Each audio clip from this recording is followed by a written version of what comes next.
great session with a client here where we tidied up their slice with the driver. Here is exactly how we achieved it for them.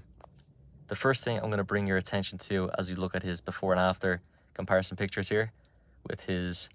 original swing on the left hand side, which was the problematic one causing the slice, his new improved straighter version on the right hand side. The first thing we changed was we needed to get him changing his knee flex a little bit more in the backswing. Now this is really important because for a player, if they maintain too much bentness to that trail knee, what's going to happen is it's going to be very difficult to turn properly into the backswing. And if they can't turn properly, the only way they can get length into the backswing at that point in time is they've got to hike the hands straight up, which causes them to lack hand depth, as opposed to him on the right hand side, where as that knee gets a little bit straighter, we don't want it to lock straight. That would certainly come with its own series of issues, but we do need it to get a little bit straighter. And as you can see, when it does straighten out a touch, it helps support a good hip turn, a good torso turn, and crucially for getting rid of the slice, it helps him get his hands working more around the body, like so. Now, hand depth is absolutely crucial in terms of fixing a slice for many golfers, because most people who have a slice struggle with a slice because they have a very over-the-top move in the downswing. And the way our hands function in the golf swing, particularly in the downswing, is that they're going to want to move out on the way down. So if they're going to move out on the way down, to avoid them coming over the top, we need to make sure that their starting point at the top of the backswing is a sufficient distance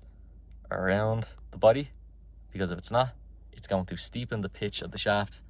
and come glancing across the ball in that classic slicer move very over the top, which, as we look at him here in the two set of pictures, the one on the right hand side now coming from a position where those hands have much more depth, much more around the body. It supports him in getting a much better rotation into the ball, shallowing the club, attacking it nicely from the inside, and getting his path much more under control.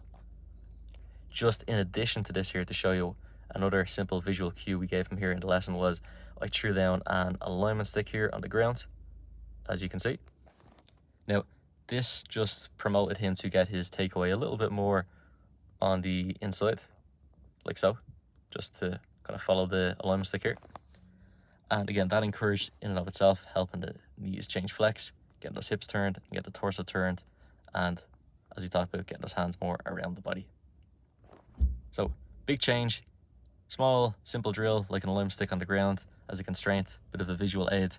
and that combined with the newfound awareness for him of how his hands should be working around the body, tidied up the strike, as well as, most importantly, the accuracy for him. Now, next time he steps onto the golf course, he's going to be putting the ball in play, giving himself a chance to score.